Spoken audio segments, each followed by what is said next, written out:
안녕하십니까? 우리 경제 발전과 환경 보전의 조화에 관한 제주 포럼 세션에 와주신 여러분 반갑습니다.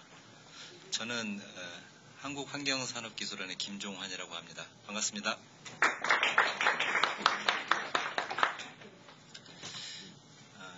아마 아직 일반적으로 회의가 막 시작할 때 정확한 시간에 이제 조금 시간을 더 쓰고 들어오시는 분들이 계시기 때문에 아마 관객들이 더 오실 것 같고요. 그러나 이제 저희가 시간이 상당히 타이트하게 잡혀 있어서 먼저 시작을 하도록 하겠습니다. 오늘 이 세션에서 토론할 내용은 이제 저희가 큰 제목은 일반적인 경제 발전과 환경 보전에 관한 균형 이런 것들로 돼 있지만 제주시의 이제 현안이면서 많은 분들이 관심을 가지고 계시는 원도심 재생 사업에 대해서 구체적인 의견들을 좀 같이 나눌 수 있는 그런 기회로 만들자 해서 내용은 제주시 원도심 개발 중심으로 진행을 할 예정입니다. 참고하시고요. 여기서 이제 오늘 우리가 새로운 시각과 몇 가지 이제 가능한 대안들 이런 것들을 제시를 할 수 있기를 바라고요. 오늘 중요한 발제를 해주실 세 분을 먼저 소개해 올리겠습니다. 먼저 명지대학교 건축학과 이상현 교수님, 먼저 세 분 인사하시고 이제 차례로. 두 번째 발제는 연세대학교 건축학과의 이상윤 교수님께서 진행해 주실 예정입니다. 세 번째 발제는 수림건축사의 윤우식 소장님께서 맡아주시겠습니다. 이렇게 하겠습니다. 먼저 저희한테 지금 주어진 시간이 90분입니다. 그런데 저희가 발제자 3분하고 토론자가 6분이기 때문에 사실상 일반적인 토론회에서는 이제 소화하기 어려운 그런 많은 전문가들을 한 자리에 짧은 시간에 모셔야 되는데요. 오신 분들이 이제 여기까지 제주까지 시간을 내셔서 여기까지 와주셨는데 시간이 뒤로 가서 밀려서 시간을 못 쓰시는 분이 없도록 앞에 분들이 시간 조절을 잘 해주실 거로 저는 기대를 하고요. 또 저는 이제 이 모더레이터로서 뭐 특별히 제가 이 분야에 아는 바가 별로 없어서 다행히도 드릴 말씀이 많지 않아 시간을 더 아낄 것 같습니다. 그렇게 진행하시는 걸로 하고 그러면 발제자들께서 15분 이내로 이렇게 정리해 주시고 이후에 토론을 진행하도록 하겠습니다. 그러면 이상현 교수님 먼저 발표 모시겠습니다. 큰 박수로 맞아주시기 바랍니다. 그럼 시작해 보겠습니다. 자리가 한산해서 조금 겸연쩍긴 하지만 시작해 보겠습니다. 오늘 말씀드릴 내용은 이 제주 원도심인데 제주 원도심 뒤에 이제 어떤 글자를 붙이는 게 적당할 건가 뭐 그거에 대해서 주로 토론을 하게 될 겁니다. 원도심 재생이 맞는 건지 혹은 원도심 재개발을 선택하는 것이 더 현명한 방법일지 뭐 그것들에 대해서 논의를 한번 해보고자 이렇게 자리를 마련했고 제가 발제안을 좀 준비를 했습니다.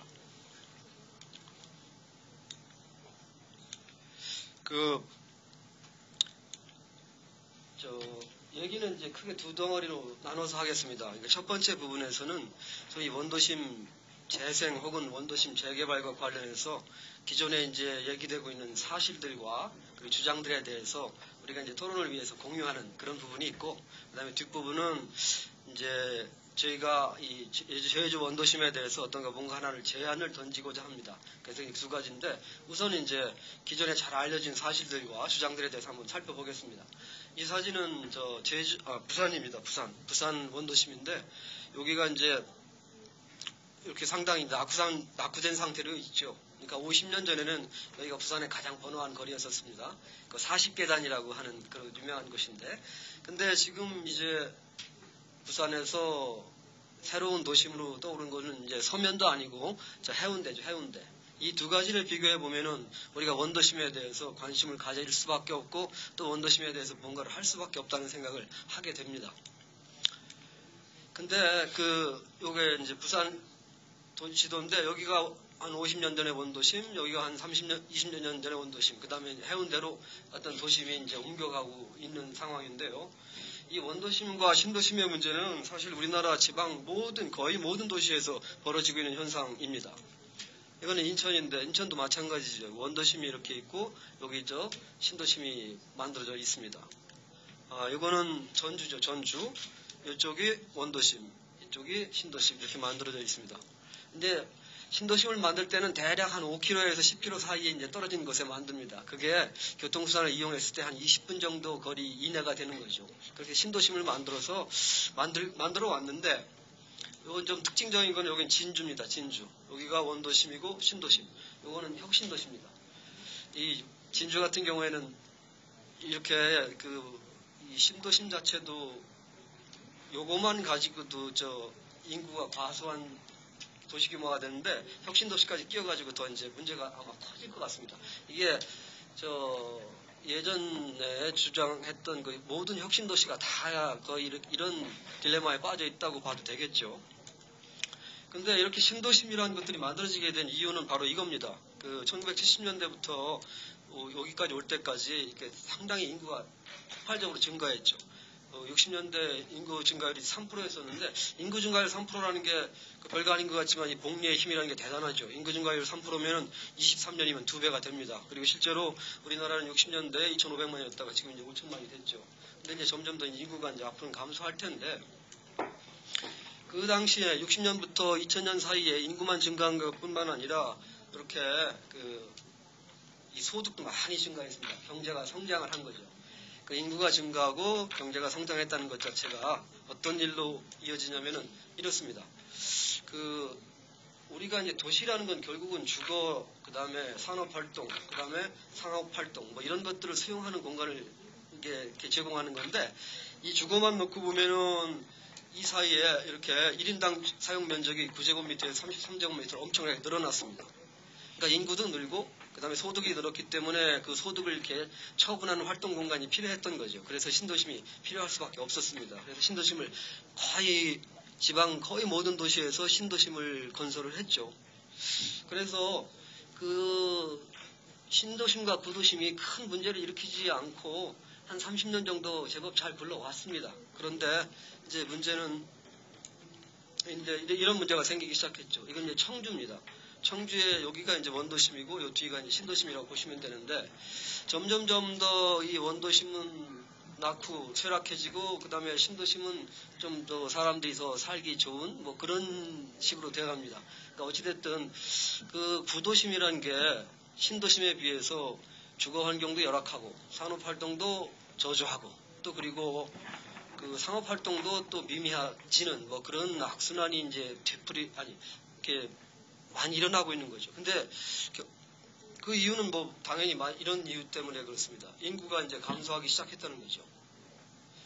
근데 이 인구 감소가 뭐 2012년에 5천만이 된 이후에 이제 인구가 점점 더 감소한다고 그랬는데 이것만 가지고는 뭐 이렇게 안 와닿으실 겁니다. 그런데 이걸 보시면은 확실히 와닿습니다. 항령인구는 이제 1985년에 90만 명, 그러니까 고등학교 졸업자가 90만 명이라고 보시면 되는데 지금 현재는 한 55만 명 정도로 떨어졌고 여기 향후 2025년까지 40만 명 정도 수준으로 떨어집니다. 그러니까 실제로 인구가 반으로 거의 준 것 같은 일이 벌어지는 거죠. 그러니까 예전에 구도심과 신도심에 꽉 차있던 사람들이 줄어드니까 구도심이 상대적으로 더 낙후되는 속도가 빨라질 수밖에 없어집니다. 그리고 더 암담한 거는 어떤 경제 성장이 멈추고 저성장이 구조적으로 그러니까 더 나아질 기미를 보이지 않는다는 거죠. 그렇기 때문에 도시 공간에 대한 수요 자체가 점점 더 줄어듭니다. 이 두 가지죠. 인구가 줄고 도시 공간에 대한 수요가 준다는 것. 그것 때문에 구도심은 낙후될 수밖에 없는 지경에 처합니다. 그런데 구도심을 그냥 두면 어떤 일이 벌어지느냐? 이런 일들이 이제 벌어지는 겁니다. 요거 이제 우리나라에서 벌어지고 있는 일들이죠. 이렇게 빈집이 점점 늘어난다는 거. 그다음에 이건 디트로이트인데 이렇게 역사입니다. 디트로이트 역사인데 그 역사가 이렇게 버려지죠. 이런 건물이 생겨나고 이건 또 보스턴인데 보스턴의 락스베리라는 지역인데 이거는 이제 슬럼화가 돼서 범죄가 많이 일어나는 장소가 되는 겁니다. 그러니까 구도심을 그냥 두면은 빈집이 늘어나고 버려지는 공공시설들이 생겨날 것이고 또 범죄가 많이 발생하게 되는 거죠. 이런 상황에서 구도심에 손을 대지 않을 수가 없기 때문에 이제 그냥 구도심, 원도심 같은 뜻으로 사용하고 있습니다. 제가 그래서 이제 원도심을 어떻게 한번 해보려고 하고 있죠. 그런 상황에서 대개는 이제 이런 식으로 접근을 하고 있습니다. 이게 이제 부산 원도심 재생인데 이거를 요약해 보면은 이렇게 요약할 수 있습니다. 원도심이라는 거는 신도심이 생기면서 교통의 중심지 역할을 더 이상 못합니다. 교통의 중심지가 신도심으로 가버리거든요. 그러니까 어떤 지리적 이점이라는 거는 이제 사라져버립니다. 그렇기 때문에 원도심에서 할 수 있는 일이라고 하면은 이런 것밖에 없습니다. 원도심이 가지고 있는 뭐 역사, 문화. 이건 부산 같은 경우에는 그 6.25 동란에 피난민들이 가서 살던 그 40계단이라는 지역이 있는데 그 지역이 가지고 있는 역사적인 특성, 그 문화적인 특성들을 활용하고 또 여기에 부산이기 때문에 이제 수변 공간이 좋을 수 있겠죠. 그러니까 자연 조건을 활용하고 또 한 가지 가능한 거는 이런 겁니다. 이거 거의 모든 도시에서 벌어지고 있는 현상인데 그 잠재적 가능성은 있지만 현실에는 아직 제대로 성장하지 못한 문화 생산 인력을 착취하는 방법을 사용을 합니다.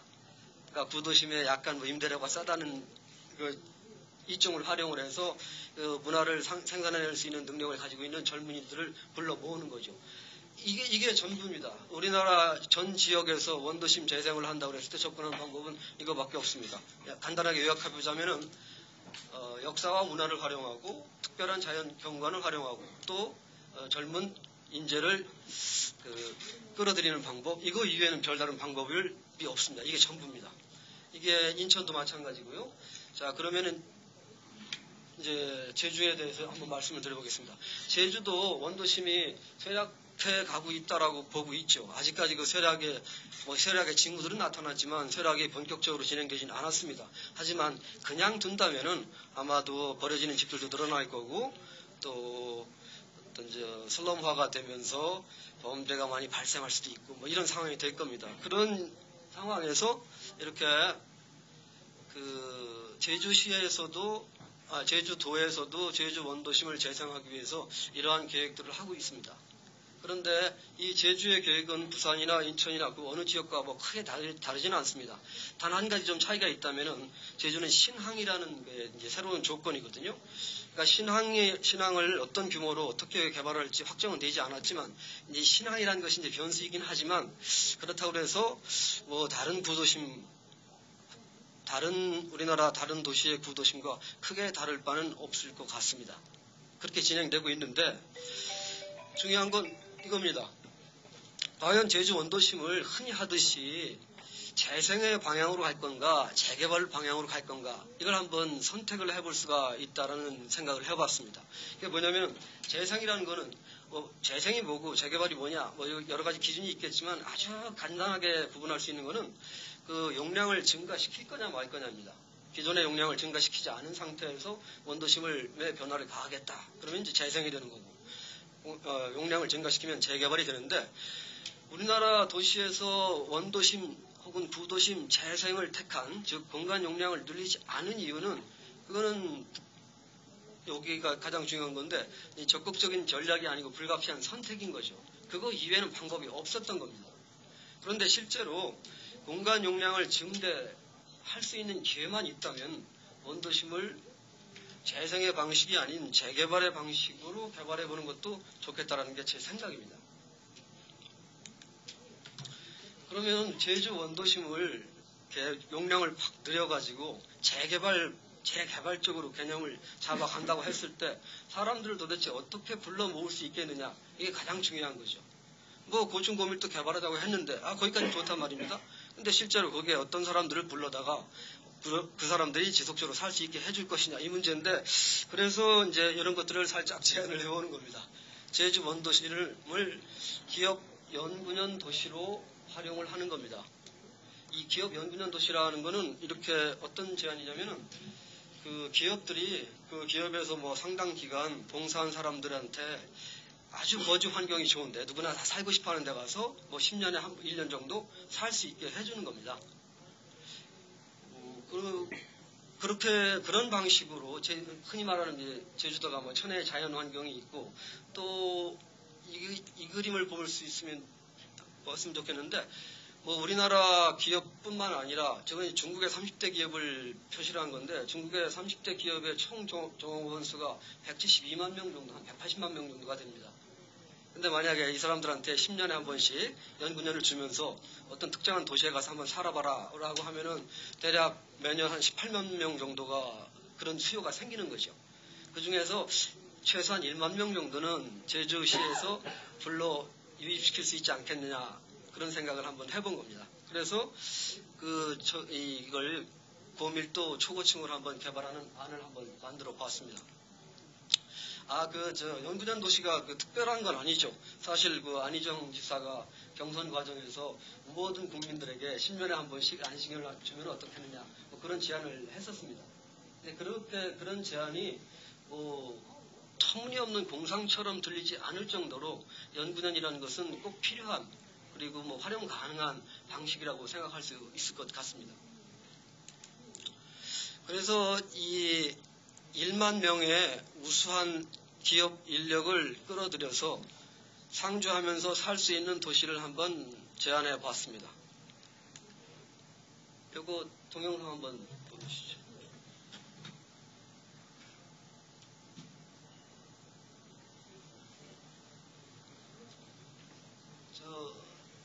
이게 50층짜리 빌딩 4개로 이루어진 도시입니다. 이 도시에 대해서는 이제 각 중국이나 한국의 모든 기업에서 1만 명 정도가 한 1년 정도를 머무르는 도시가 되는 겁니다.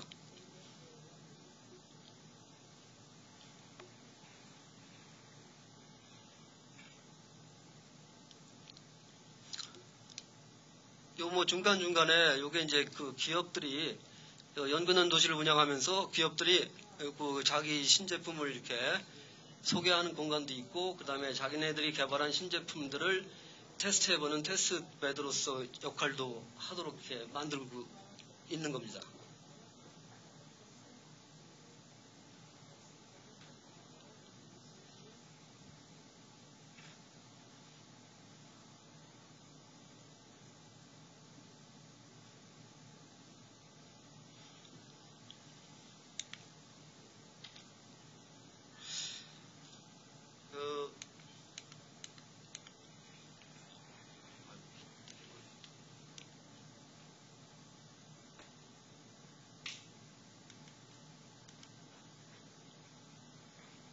동영상 꺼주시죠.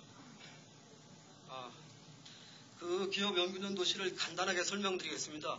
여기가 제주 원도심이라고 부를 수 있는 건데, 요게 50층짜리 건물 4개로 이루어진 R&D 센터라고 보시면 되고요. 여기가 복합 쇼핑몰이라고 생각하시면 됩니다. 이 복합 쇼핑몰은 여기에 근무하는 사람들을 지원하는 지원 시설이면서 동시에 이제 관광객이나 제주 시민들이 함께 사용할 수 있는 공간이죠. 여기에서 요 인력과 기업의 연구년 도시에 거주하는 사람들과 관광객과 그리고 제주도민이 같이 어우러질 수 있는 공간이 만들어지는 거고요. 그 다음에 이렇게 만들어 놓은 것들이 요 1만 명들이 거주할 수 있는 주거시설이라고 보시면 되겠습니다. 그리고 요 앞에가 제주 남탑동의 워터프론트 스케이프를 적극적으로 활용한 공간이죠. 그래서 제가 설명드린 거는 요 고층 건물하고 요 복합 쇼핑몰이고 이어지는 두 분께서 요쪽 주거시설 그리고 요 워터프론트에 대해서 말씀을 드리겠습니다. 근데 중요한 거는 이제 이겁니다. 이제 간단히 정리해 보겠습니다. 원도심에 무언가 변화를 가할 수밖에 없다면 그리고 원도심에 어떤 인구를 유입시킬 수 있는 방법만 있다면은 흔히 하는 재생이 아닌 재개발 방식으로 가는 게 좋겠다라는 게 제 생각입니다. 이 재개발 방식으로 가는 게 왜 좋으냐면은 도시의 규모가 크거나 도시의 규모가 더 커질 수 있다는 거는 그곳에 사는 사람들이 경제적으로 이득을 가질 수 있는 기회가 많다는 것이고 또 한편 거주 성능을 지속적으로 높일 수 있는 기회가 생기기 때문에 그렇습니다. 그러니까 뭐 이렇게 생각하면 좋겠죠. 어떤 산골에 사는 사람보다 서울에 사는 사람이 돈 벌 기회도 많고 또 주거 환경도 좋을 수밖에 없다, 이런 겁니다. 그래서 기회만 주어진다면 재개발을 선택할 수 있는데, 제가 보기에 제주 원도심은 어떤 제주가 가지고 있는 지역적 특성, 기후적 특성, 이런 것들을 활용을 해서 기업 연구년 도시를 만든다면 인구를 유입시킬 수 있을 것 같습니다. 그래서 이제 재개발 쪽으로 한번 생각해 보는 게 어떠냐, 뭐 이런 제안을 드리는 거고요. 이 건축개요 뭐 이런 것들이 있는데 뭐 자세하게 설명하면 시간이 많이 지나가니까 제가 요 말씀만 한번 드려보겠습니다. 1만 명을 수용할 수 있는 도시를 만들게 되면은 거기서 대충 어떤 일이 벌어지냐면은 보통 이제 ICT 정보통신산업 1인당 GDP 생산이 연 20억 정도가 되거든요. 근데 그걸 아주 보수적으로 잡아서 한 8억 정도 이렇게 보게 되면은 제가 보여드린 그 도시에서 대략 그 구조의 GDP를 만들어낼 수가 있습니다. 근데 GDP 구조라는 거는 제가 한번 살짝 맞춰본 건데 2015년 제주도의 총 GDP가 9조입니다. 그러니까 제가 지금 제안하고 있는 재개발이라는 것은 제주도의 GDP를 2배로 늘릴 수 있는 시설을 한번 만들어 볼 수 있다는 거죠. 그리고 또 한번 비교해서 보실 수 있는 거는 제주도 2015년도 GDP 구조 중에서 관광 수입은 생각보다 상당히 작습니다. 관광 수입이 3조입니다. 3조. 근데 제가 뭐 이렇게 한번 제안해보고자 하는 재개발의 방식은 그게 성공적으로만 될 수 있다면은 제주도의 GDP를 한 2배로 올릴 수 있는 거죠. 그리고 저게 구조라는 게 어떤 의미를 가질 수 있냐면은 이렇게 보시면 됩니다. 법인세를 대략 한 20% 이렇게 본다고 쳤을 때 그 법인세를 제주도 도민 머리 숫자로 나누면은 1인당 한 1,600만 원 정도가 배당되는 거죠. 구조라는 것이 현실적으로 이제 그런 의미를 갖습니다. 그래서 이제 제 발표는 여기까지 마치겠습니다. 마무리하자면요, 제주 원도심 그냥 두면 안 됩니다. 아마도 멀지 않은 미래에 슬럼화가 될 수 있기 때문에 뭔가를 해야 되는데, 제가 보기에 제주 원도심은 대한민국의 다른 도시와는 달리 기회가 있다고 봅니다. 그러니까 기업 연구년 도시 같은 걸 만든다면 인구를 유입시킬 수 있는 가능성이 있거든요. 그렇게 재개발을 한다면 장기적으로는 이런 효과를 기대해 볼 수 있지 않을까, 한번 그런 제안을 해봤습니다. 그럼 저 이어서 두 분께서 구체적으로 말씀드리겠습니다. 이광희 교수님 감사합니다. 제가 따로 이게 사회를 보지 않아도 두 분 연속해서 이어지는 내용이니까 말씀하시면 좋겠고요. 이상윤 교수님 모시겠습니다.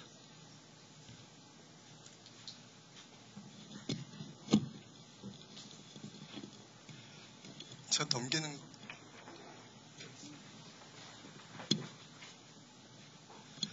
네, 안녕하세요. 연세대학교 이상윤입니다.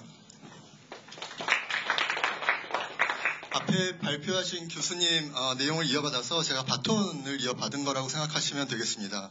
같은 관점에서 얘기를 하기보다는 재개발하고 재생이라는 관점을 어떻게 혼합해서 볼 수 있는가에 대해서 조금 설명을 드리려고 하고요.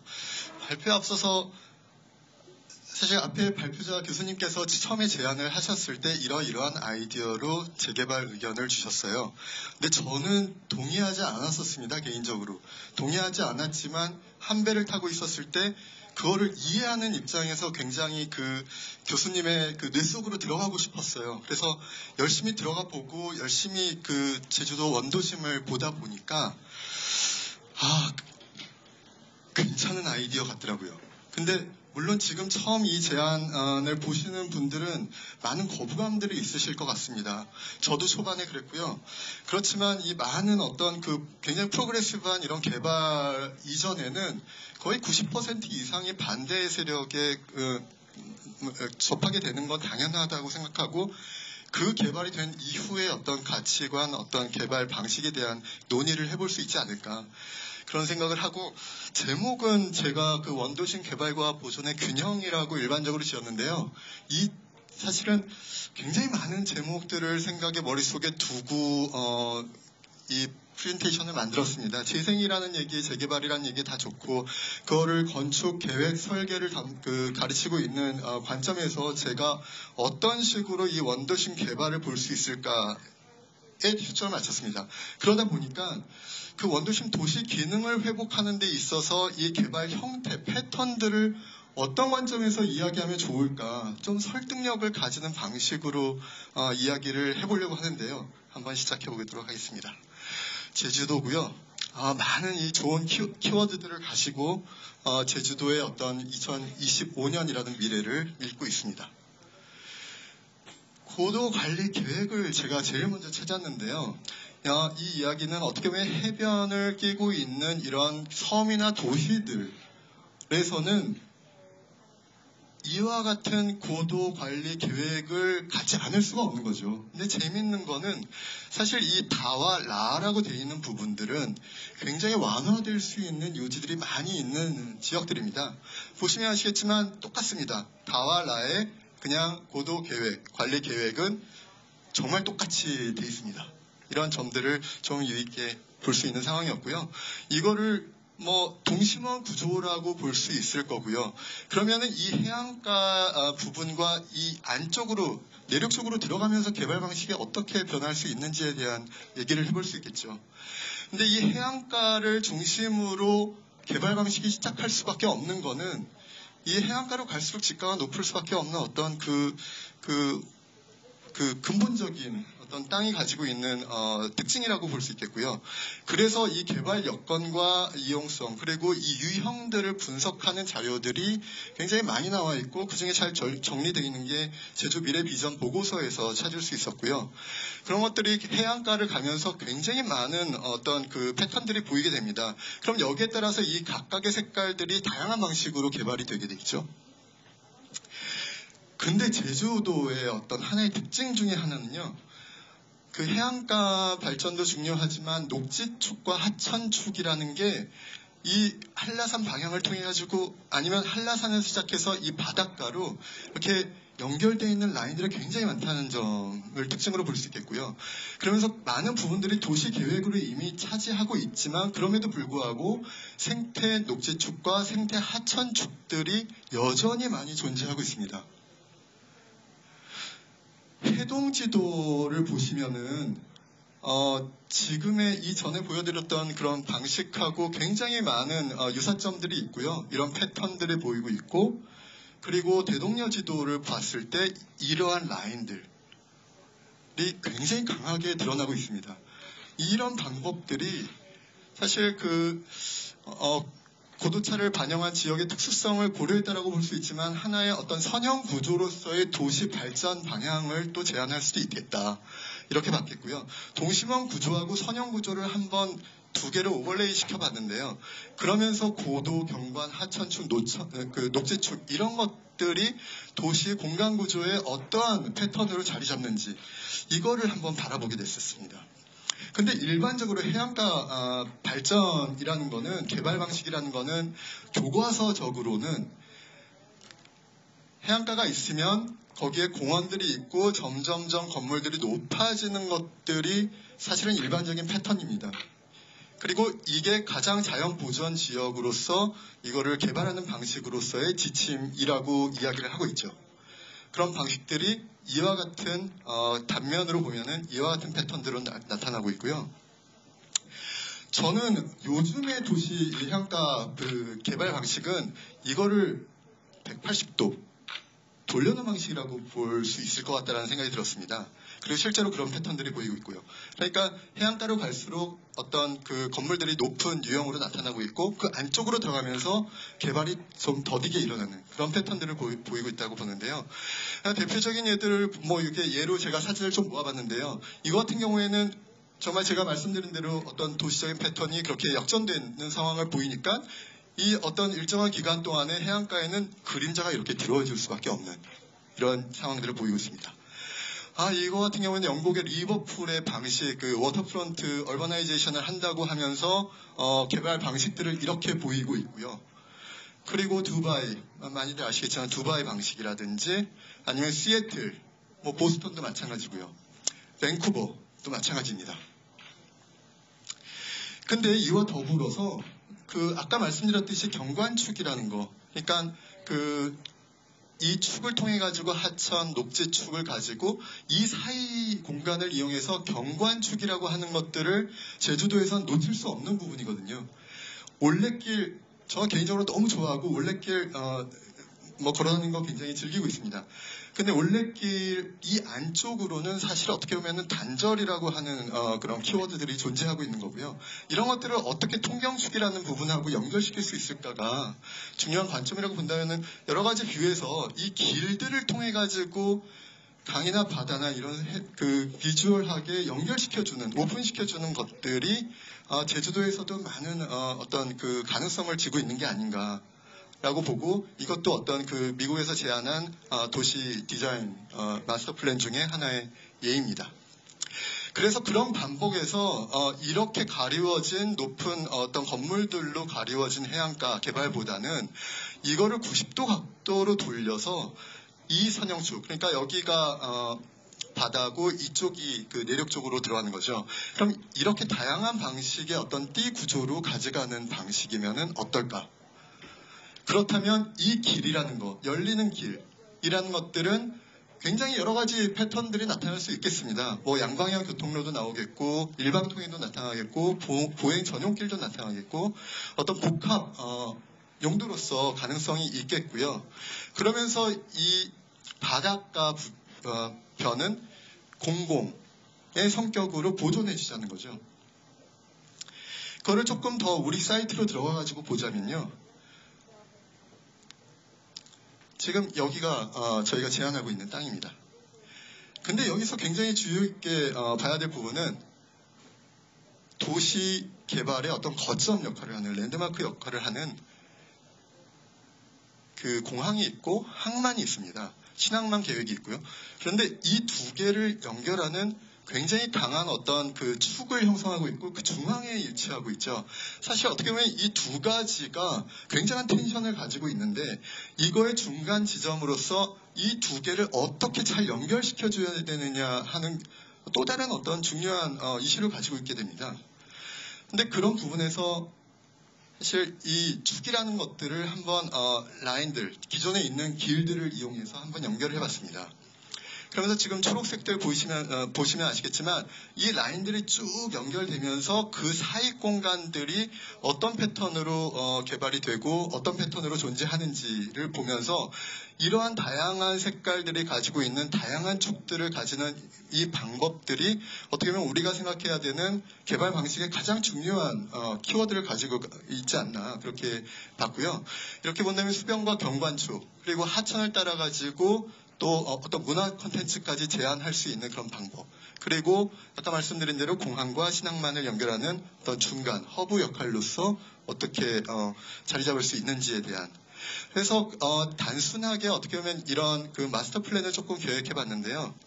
그러면서 이제 팀들하고 같이 조율을 하면서 아까 이전에 그 보여드렸던 그런 모습으로 보여지게 됩니다. 근데 기존의 건물들 그런 부분들은 어떻게 저희가 받아들여야 될까? 그런 부분에서 물론 이 개발과 이 개발이 1차적인 어떤 그 페이즈를 가지고 있다면 이 기존에 있는 건물들은 같이 공존해야 되는 시기들을 거치게 됩니다. 그러면 이 새로운 기능들이 유입이 되고 제가 관심 있게 봤던 부분은 이 중간 영역입니다. 이게 어떻게 보면 아까 말씀드렸던 길이라는 차원에서의 방법인데요. 중간 영역이 새롭게 형성되면서 이게 두 개의 건물들을 어떻게 링크시켜주느냐에 관심을 갖게 된 거죠. 건물은 항상 앞이 있고 뒤가 있습니다. 근데 그 뒷면 부분에 대한 어떤 배려? 아니면 다른 그 프로그램들이 존재하는 거에 대한 중간 영역. 그래서 이런 축들을 연결을 하고 흐름들을 조성을 하는 거를 계획을 했고요. 한 가지 더 말씀드리면은 이런 여러 가지 라인들이 존재하는데 그거를 그 로우 스피드와 하이 스피드로 연결을 하면 어떨까? 그러면서 이 바다를 접하는 공간은 공공성을 확보하는 그런 차원으로 개발을 하면 어떨까 하는 생각이었고요. 결국은 인구, 주거, 경제, 녹지 다 늘리는 게 그 기본 계획의 목표입니다. 그 2025년 계획 보고서를 보면 이 두 가지가 굉장히 늘어나는 그런 추세를 보이고 있죠. 이렇게 되는 이 생활권이 사람들이 늘어나고 상주 체류가 늘어난다는 거는 그만큼 개발이 돼야 되는 거겠죠. 그런 차원에서 사실 여기에 대한 그 이 두 가지 축을 연결하는 거에 있어서 교통에 대한 말씀을 조금 더 드리고 싶었는데요. 그래서 트램이나 모노레일 이런 얘기들을 좀 제안해보면 어떨까 했었는데 사실은 제가 굉장히 좋은 케이스라고 생각했던 시드니가 모노레일을 2013년도에 1988년도에 오픈을 했었는데 굉장히 잘 되고 있다가 문을 닫았습니다. 문을 닫았고요.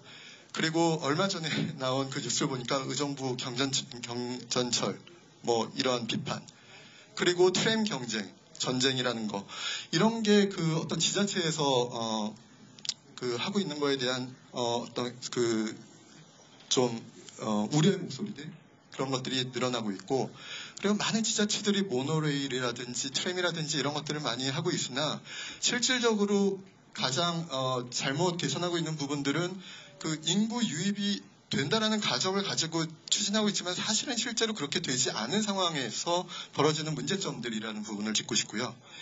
그런 차원에서 아까 그 동영상에서 보여드렸던 내용들을 조금 더 클립해가지고 보여드리는데요. 이거는 좀 날 것으로 보시면 될 것 같습니다. 그래서 뭐 보행길이라는 거는 같은 길일 필요는 없고 이게 새로 개발되는 거고 기존에 있는 거라면 이런 부분에서 보행 폭은 조절이 가능하다. 그리고 이렇게 어떤 그 공중 보행로로서 좀 더 그 상층 부분의 그 이용 가능성들을 조금 더 열어주는 그런 계획들을 보면 되겠습니다. 여기까지 발표 마치겠습니다. 감사합니다.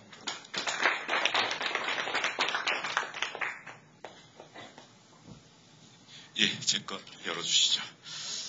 제가 부탁을 드렸었거든요. 제가 말을 잘 못하니까 제 시간을 최대한 줄여달라고 했는데 이렇게 줄여주실 줄은 몰랐습니다. 35분에 끝내라고 그러는데요. 5분 만에 도저히 안 될 것 같아서 한 10분만 좀 시간을 달라고 했습니다. 예, 저는 처음에 이상현 교수님께서 저 고층을 탁동에다 하시겠다 그래서 굉장히 좀 부정적이었습니다. 그러니까 제인 제이콥스가 이야기한 어떤 도시적 가치 이런 것들이 훨씬 더 우선되게 생각했던 저로서는 거기다 그렇게 고층하는 거 맞아? 그러니까 섬 속에 또 하나의 섬을 만드는 거 아니야? 이런 생각이었던 거고요. 또한 안신년 타운이라는 얘기를 들었을 때 마이스 산업에서 말하는 인센티브 트립 같은 거 아니야? 라고 생각했던 건데 그게 다르다는 과정과 설득의 과정이 좀 있었습니다. 그래서 제가 제일 처음에 살펴봤던 것은 다음 장 한번 넘겨주시겠어요? 이게 있나요? 제가 넘겼군요. 그 경제학 논문을 좀 찾아볼 필요가 있겠다라고 생각했습니다. 그래서 한 10분간 말씀드려서 3가지만 말씀드릴 건데요. 그러니까 인적 자본의 외부 효과라는 경제학에서 이야기되는 걸 잠깐 좀 말씀을 드리고 싶고요. 또 하나가 유배 지식인으로 떠오르는 저의 기억 속의 제주 그리고 그 안에서 이제 오픈 스페이스에 대한 제안입니다. 성공하는 도시의 핵심은 인적 자본이다. 뭐 이런 얘기가 있었는데요. 뭐 설명이 좀 깁니다. 긴데 하나의 도표는 잠깐 보시면 밑에 있는 것이 이제 그 대학 졸업자의 비율입니다. 그 위쪽에 있는 것이 그 도시의 평균 임금입니다. 그러니까 대학 졸업자의 임금이 아니고 그 도시의 평균 임금인데요. 이게 정비례하고 있다라는 겁니다. 그러니까 대학 졸업자의 수가 비율이 높아지면 그 지역의 소득도 증가한다는 거고요. 국내의 경제노동연구원이라든지 이런 데서 연구된 걸 보면 4년제 졸업자 비율이 1% 증가하니까 임금이 한 0.83%, 그리고 평균 교육 연수가 한 1년 정도 증가를 하면 그 집단에 소속된 개인의 평균 임금이 이 정도 늘어난다. 2.5%에서 3% 늘어난다. 이런 겁니다. 이게 무슨 얘기인가 하면요. 그 외부 효과라는 걸 간단히 이렇게 설명하는 게 이해가 쉬웠습니다. 그러니까 어느 마을에 양봉을 하는 사람이 들어와서 벌을 키웠더니 전혀 상관없는 가수원 집이 과일이 잘 열리더라는 것이거든요. 그러니까 어떤 그 지역의 교육 수준이 높아지면 그와 전혀 상관없는 사람들이 소득이 같이 높아져서 전체적인 소득이 늘어나더라. 이런 겁니다. 제가 제주하면 떠오르는 게 이런 자연의 환경의 모습인데요. 그 중에 제주하면 떠올랐던 처음 인적 자원의 기억 하나는 이 모습입니다. 추사 김정희 선생인데요. 그러니까 제주도에는 많은 유배인들이 왔었다라는 거죠. 그리고 그것이 유배 문학이라는 걸로도 뭐 소개되고 있고, 유배 문학 또 최근에는 유배지를 따라 여행하는 이런 여행 뭐 코스 같은 것도 만들어져 있다고 합니다. 그래서 제가 생각한 거는 유배 지식이라는 것이 결국에 제주도의 어떤 평균 교육 레벨을 높일 수 있는 또 하나의 모습이 아니었을까? 근데 그분들은 학자하면서 갈려 있었는데 저작 활동, 후학 양성, 학문과 사상의 소수를 했었고 현실 비판적인 양반층들이 많은 분들이 있어서 현재 제주도민의 어떤 저항 정신의 기본이 됐다 이런 얘기도 있고요. 근데 그분들 때문에 그분들 의식주를 이제 제주도민들이 담당하다 보니까 제주도민들은 굉장히 경제적으로 어려웠었다. 이런 것들도 인적 자본의 어쨌든 부정적인 모습이지만 경제적으로 인적 자본의 외부 효과라고 볼 수 있지 않을까 이런 생각을 했고요. 만약에 기업 연구원 타운이 된다면 그래서 외부에서 많은 교육을 받은 사람들이 모여든다면 제주도는 굉장히 짧은 시간 동안에 평균 교육 연수가 증가할 것이다 라고 추정이 되는 거죠. 그러면 인적 자본의 외부 효과를 극대화할 수 있는 방법으로 오픈 스페이스를 짜보면 이게 좀 더 좋은 방향으로 원도심을 개발하는 모델이 될 수 있지 않을까라고 상상을 해봅니다. 그래서 즐거운 도시를 만드는 걸 목적으로 해서 연구 인력과 제주도민이 소통이 쉽게 일어나는 그런 공간을 제안해 본다면 인적 자본의 외부의 극대화로 해서 훨씬 더 원도심에 대한 새로운 모델이 되지 않을까라고 생각했습니다. 즐거운 도시입니다. 즐거운 도시가 성공하고요. 성공한 도시는 즐겁다. 이거는 설명이 굳이 필요 없는 것 같아서 빨리 넘어가겠습니다. 최근에 본 건데요. 성남 이재명 시장님이 도시락 버스를 운영을 하고 있는데 도시가 즐거운 성남 이런 말씀을 하고 있습니다. 그래서 제주도가 어떻게 하면 즐거울 수 있을까 이런 생각을 하게 됩니다. 그래서 제가 생각하는 제주에 떠오르는 이미지는 이 자연 환경입니다. 바다와 해수욕장과 그런 초원이 있죠. 저희들이 있는 부지가 일부지입니다. 근데 이렇게 쳐다보면 좀 특이한 현상이 하나 있는데요. 굉장히 자연스러운 이런 해안가고요. 폭우가 있더라도 이런 형상인데 이게 직선에 인위적인 선이 하나 등장을 하게 되고요. 좀 더 들어가 보면 이런 선이 있고 저희가 이제 부지로 된 사이트가 이 부분입니다. 저기가 굉장히 건조하구나. 뭔가 자연스럽지 못하다라는 생각을 하게 됐고요. 이 거리를 제가 한번 이렇게 걸어 다니고 갔더니 이런 형상을 발견했습니다. 호텔들인데요. 호텔의 입구가 1층이 한 2층 정도 높이에서 1층이 만들어져 있습니다. 그래서 이게 왜 이렇게 됐지?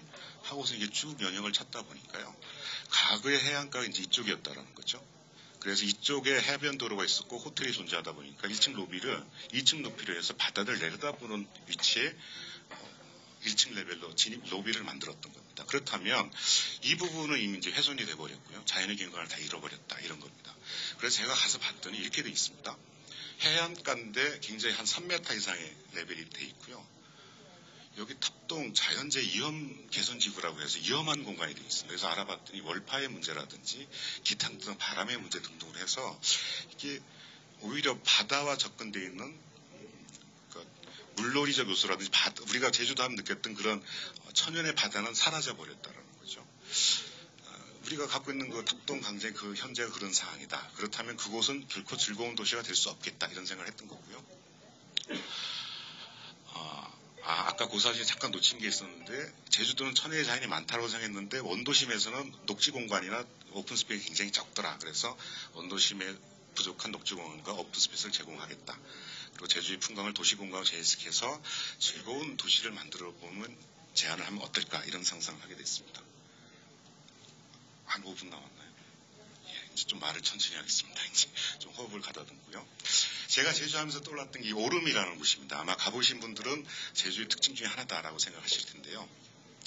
오픈 스페이스 하면 저는 이렇게 생각했습니다. 제주도민들한테도 새로운 공간이고 신나는 공간이고 거기 와 있는 외국에서 온 사람 또는 육지에서 온 사람들한테도 도시적 공간이 이해됐으면 좋겠다 이런 거였어서 삼다도라고 읽혀져 있는 바람 많고 돌 많고 이런 제주도에서 바람 없는 공간을 제공해 준다면 또 다른 제주도민한테 생경한 공간이 되지 않을까?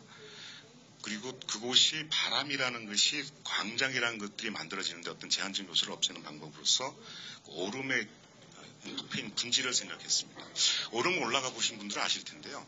오름 올라가셔서 오름의 안에 분지로 싹 들어가면 바람이 갑자기 잦아들고 조용한 시간이 멈춘 듯한 공간을 경험하게 될 것입니다. 그래서 제가 생각하는 것들은 그 오픈 스페이스 탑봉 앞에 큰 광장 안에 반으로 이렇게 반구로 파인 그런 오픈 스페이스를 만들어주고 이 주변 부분, 스탠드로 돌아가는 이 주변 부분은 전시 공간으로 만들어서 이쪽에 지금 기업연구원에서 연구원으로 와셨던 분들이 전시할 수 있는 공간을 만들고 주변에 이런 탑동에 사라져버린 바다를 다시 되돌려주고 이쪽 부분은 상업 쇼핑몰로 해서 즐거운 도시가 되기 위해서 맥주도 마시고 술 한잔도 하고 레스토랑도 있고 그래서 이쪽 레스토랑에서 기업연구원에 있는 그런 우수한 인재들도 여기서 식사를 하고 제주도민도 여기서 식사를 하거나 또 일을 하고 그래서 비공식적인 자연스러운 접촉이 일어난 공간을 최대한 많이 만들어보자 이런 생각을 했습니다.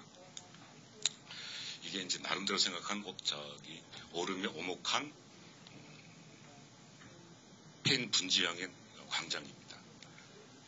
이 광장 주변으로는 이렇게 지하 공간이 존재하고 이쪽 부분에 이제 전시 공간으로 사용하겠다라는 거고요. 전시 공간에 때때 이렇게 바다 쪽으로 창을 만들어서 바다를 바라보는 경관을 만들겠다 이런 겁니다.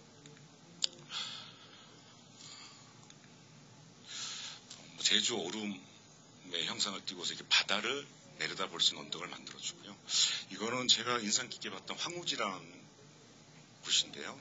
이 황우지라는 곳을 가보면 여기서 바다와 연결이 바닷물이 왔다 갔다 들락날락 하는 곳인데 여기서 실제로 자연스러운 천연의 풀장처럼 활용이 되고 있는 것입니다. 그래서 이것을 도시적 공간으로 재해석을 해서 이렇게 원형의 황우지를 탑동한테 만들어줘서 탑동에서도 바다에 들어가서 물놀이를 할 수 있는 그런 공간을 만들어내겠다.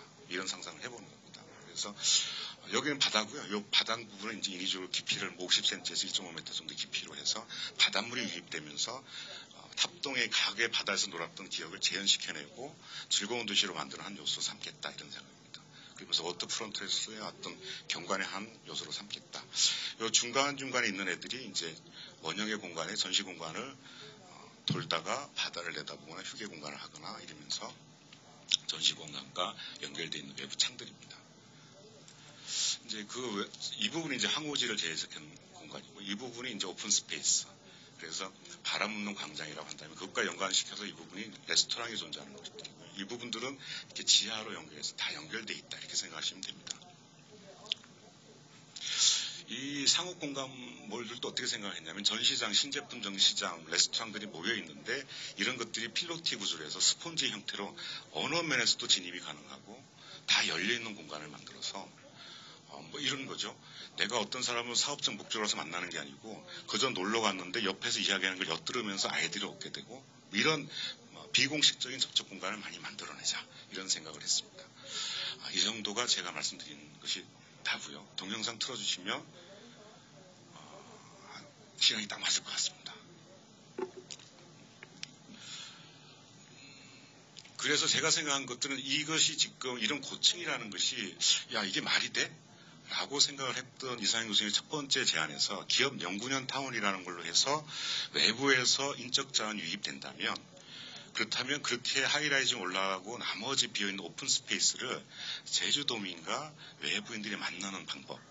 과거에서는 유배 지식인이 제주도민과 만나면서 교류를 통하고 문화적 영향을 키우는 하나의 계기로 삼았다면 현재는 외부에서 유입되어 있는 우수 연구 인력들과 제주도민이 서로 만나고 협업하고 그러면서 그 안에서 새로운 것들을 경험하고 그로 인한 어떤 두가 창출되는 이런 공간으로서 오픈 스페이스가 같이 제한된다면 우리가 꿈꿔볼 수 있는 제주의 도의 원도심의 어떤 모델의 상이 될 수도 있지 않을까라고 생각했습니다. 이상으로 마치겠습니다. 그냥 보시면서 다음으로 진행해 주시면 되겠습니다.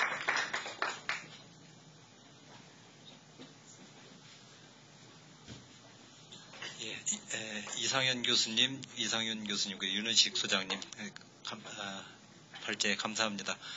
그러면 이제 패널리스트들을 토론하는 과정에서 지금 아마 새로운 제안에 대해서 여러분들께서 이제 많은 아이디어와 뭐 질문도 있으실 텐데요. 패널리스트 6분하고 발제해 주신 3분이 앞으로 모셔서 같이 토론을 진행하면서 여러분들 의견을 듣도록 하겠습니다. 앞으로 나오시죠. 이 발제자분들이 준비를 그동안에 굉장히 많이 하셨고 말씀하실 내용이 많아서 원래 예상보다 한 5분 정도 늦어졌습니다.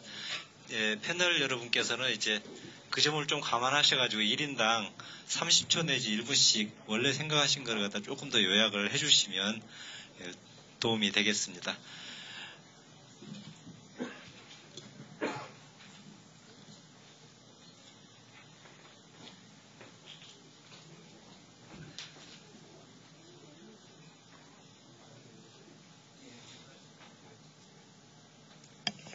그러면 오늘 패널로 참여해 주신 여러분들을 소개해 올리겠습니다.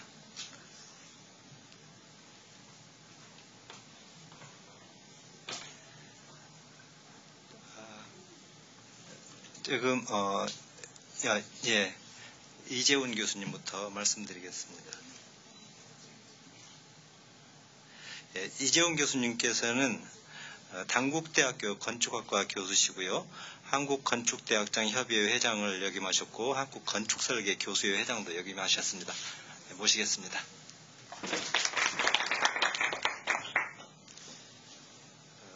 순서대로 말씀드리겠습니다. 명지대학교 행정학과 기정훈 교수님 모시겠습니다. 기정훈 교수님께서는 환경정책, 도시계획, 지리정보 시스템 이런 그 도시계획 관련 전문가십니다. 다음에 카이스트 건설환경공학과 김영철 교수님 모시겠습니다. 교수님께서는 건축 도시계획 전공이시고 한국생태건축학회 이사, 건축가협회, 도시계획가협회 그리고 건축학회 여러 가지 활동을 하시고 계십니다. 제가 그 다음에 어느 분이시죠? 죄송합니다. 그 REPMC 이용호 대표십니다. 현대건설 사무설계를 거쳐서 현재 REPMC 대표를 맡고 계시고요. 그 다음에 정태용 교수님, 건국대학교 건축대학원 정태용 교수십니다. 건축설계교수회 그리고 건축학교육협의회 이사를 역임하셨고요. 전에 정림건축에서 또 근무를 하셨습니다. 마지막으로 블라시 크리스니크 한양대 도시대학원 교수님 모시겠습니다. 블라시 교수님은 슬로베니아에서 출신이시고요. 지금 서울에서 학위를 하시고 지금 한양대학교에서 교수를 하고 계십니다. 그러면 시간 제가 다시 한번 좀 죄송하다는 말씀을 드리는데요. 이렇게 준비를 많이 해오셨는데 부득이 시간을 제약할 수밖에 없었던 것에 대해서 양해를 해주시고요. 그러면 이렇게 하시죠. 이게 특별히 지금 먼저 말씀하실 분이 안 계시면 순서대로 이재훈 교수님부터 차례로 말씀을 하시죠. 예. 저희가 4시 20분까지인가요? 예, 4시 20분까지고 20분 쉬었다 그 다음 세션이 시작이 되는데 그 다음 세션 분들이 참을성이 없으면 끝나자마자 들어와서 이 앞에 왔다 갔다 하실 수 있습니다. 그러니까 아마 우리가 2, 3분 정도 이런 건 가능할지 몰라도 5분 이상 넘어가기는 좀 어려울 것 같습니다. 예. 좀 빨리 그냥 내용만 말씀을 드리겠습니다. 오늘 이상현 교수님 발표하신 내용은 그냥 한마디로 간단하게 요약을 하자 그러면 제주의 구도심에다가 50층짜리 건물을 재개발로 짓고 미래의 어떤 벤처 산업의 일종인 연구년 타운 같은 것을 불러옴으로써 산업 증진을 일으키자 하는 그런 내용인 것 같습니다. 간단하게 말씀을 드리면 이상현 교수님 내용의 또 베이스는 기본적으로 도시를 수요와 공급적인 차원에서 일단 해석을 하신 것 같습니다. 거기에 뭐 사람이 거기서 뭐 즐거움을 느껴야 된다든지 행복을 어떻게 추구해야 된다든지 이렇게 복잡한 얘기보다는 어떤 수요와 공급에 의해서 도시 개발이 일어날 수 있다 하는 그런 측면에서 얘기가 된 것 같은데요. 두 번째 이상윤 교수님은 또 거기에 이제 도시 재생이라는 그 제주가 갖고 있는 물리적인 문화적인 특성을 어떻게 반영할 것인가 하는 시각을 말씀을 하셔가지고 이상현 교수님의 내용을 조금 보완하는 문화적인 어떤 시각이 포함이 된 것 같고요. 그 다음에 윤희식 소장님은 그 신산업으로 유치되는 외국의 어떤 지식인들 그런 사람들과 제주도민과의 어떤 관계성 그걸 통해서 이 지역이 어떻게 새로운 제주의 아이덴티티를 만들어갈 것인가 하는 조금 존재적인 그런 얘기를 하신 것 같아 갖고 세 분이 좀 조화가 잘 이루어진 것 같습니다. 근데 이제 첫 번째 그 이슈인 그 구도심에 50층을 짓겠다는 문제를 수요 공급적인 측면에서만 봤는데 저희가 일반적으로는 이제 경관적인 측면에서 따져볼 수 있을 것 같습니다. 과연 제주에 50층이 가능할 것인가? 일반적으로는 높다고 이제 생각을 하실 가능성이 많은데요. 몇 년 전에 아마 제주도에 한 5, 60층 되는 호텔을 짓겠다고 했다가 그게 뭐 46층으로 줄었다가 38층으로 이렇게 줄어든 그런 사례가 있는 것 같습니다. 근데 그 건물이 그렇게 줄어들면서 문제가 됐던 게 뭐냐면은 건물의 전체 용적률을 확보를 해야 경제성이 생기니까 건물이 저층부가 뚱뚱해지는 그런 아마 상황으로 바뀐 것 같습니다. 건물이 얇게 높이 올라갈 것이냐, 좀 뚱뚱하게 옆으로 퍼질 것이냐 하는 문제인데요. 얇게 높이 올라가면 멀리서 보이는 경관적인 문제가 있는 거고, 낮게 뚱뚱하게 되면 가까이서 보는 시각적 답답함이 또 생기는 그런 상대적인 측면이 있기 때문에 꼭 층수만 갖고 된다 안 된다 이렇게 판단하기는 좀 어려운 문제인 것 같습니다. 저는 사실 제주도가 이 자연 지형이 굉장히 좋기 때문에 고층화해서 시야를 가리는 것에 대해서는 굉장히 이제 부정적인 생각을 갖고 있는데요. 어차피 도시나 지역이 발전하기 위해서는 어느 정도 인간의 군집성은 필요한 것 같고, 인간의 군집성을 한 곳으로 몰아서 개발을 해줌으로써 오히려 자연을 보호할 수 있는 그런 보존과 개발을 양립시키는 하나의 방법이 될 수도 있겠다. 그것을 개발을 낮게 넓은 지역으로 펼쳐가는 것보다 집중적으로 높게 하는 것도 하나의 방법이 될 수 있겠다 이렇게 생각을 하기 때문에 오히려 제주시라든지 서귀포라든지 이런 곳에는 약간 층수에 대한 제한을 풀어주는 것도 방법이겠다 이런 생각은 합니다. 그래서 제가 그냥 개인적인 생각으로는 한라산이 1950m로 알고 있는데요. 그것의 10분의 1을 넘기지 않았으면 좋겠다. 이런 생각은 좀 있습니다. 그래서 10분의 1이 딱 보니까 거의 50층 정도가 딱 되는 것 같네요. 그래서 50층을 최고 층수로 한다 그러면 그 이후에는 우리나라는 50층이 최고 층수다 그러면 그걸로 모든 걸 이렇게 결정해서 50층 이상은 못 져 이렇게 하는 경향이 있는데 그렇게 되면 결국 센텀시티처럼 됩니다. 건물이 80층 높이에서 한 10동이 다 똑같은 그 높이를 갖게 되니까 스카이라인이 굉장히 재미가 없습니다. 그래서 그 사이트가 갖고 있는 공공적인 성격에 따라서 층수를 개별 프로젝트별로 다르게 제약을 하는 게 좋은 방법이지 이게 무조건 이 지역은 몇 층으로 이렇게 해 이런 거는 좀 안 좋은 방법인 것 같습니다. 그래서 그 프로젝트의 공공성을 심의할 때 잘 판단을 하는 것이 좋은 방법이라고 생각이 들고요. 그 다음에 두 번째 아까 이상윤 교수님 그 문화적인 그런 재생적인 측면이 재개발에도 좀 반영되겠다 하는 그런 시각을 아주 좋은 시각을 제안을 해주셨고 저도 그런 것들이 충분히 반영이 됐으면 좋겠다는 생각을 합니다. 세 번째 그 신산업 유치 지금 제주도가 옛날에 비해 가지고 이제 달라진 점은 관광 도시화돼 있고 관광지로서 이제 아까 그 세수의 뭐 30%가 관광 수입에서 나온다라고 얘기할 정도로 관광하고 제주하고 이렇게 발전이 됐는데요. 사실 관광객으로 오는 사람들의 수준이 제주도의 수준을 이제 맞춰주는 그런 상황이 될 수 있습니다.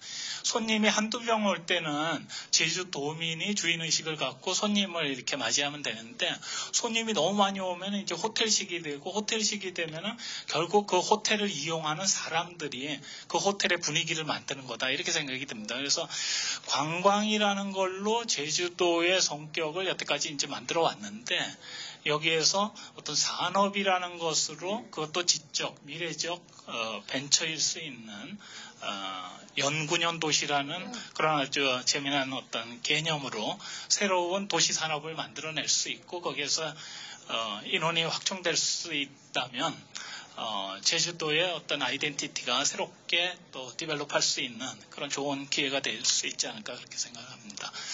네, 이상입니다. 예, 이재훈 교수님 감사합니다. 공간 수요와 자연 보존 목표를 위한 불가피한 어떤 선택, 사고 전환 필요성 그리고 손님의 질을 높이자 이런 의견을 말씀해 주신 것 같습니다.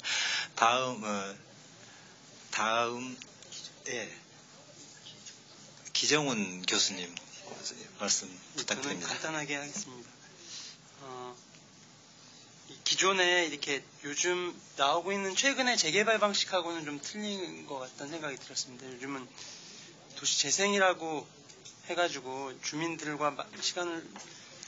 교육시키고 주민들에게 계속 인식을 시키고 막 이런 것들이 중요하고 그다음에 물리적 개발이 아니라 이제 사회 경제적 개발을 되게 중요시 하는데 이게 지금 방식은 기존 이전에 했던 재개발하고 어떻게 보면 좀 비슷한데 거기에다가 문화라는 색깔하고 환경이라는 어떤 상징성을 이렇게 딱 붙이신 것 같다는 느낌을 받긴 받았거든요. 그래가지고 근데 저는 뭐가 됐건 사람만 모을 수 있다면 좋다는 생각을 가지고 있는데 과연 첫 번째 제가 가졌던 의문은 이게 기업 연구년이 가능한 어떤 컨셉인가.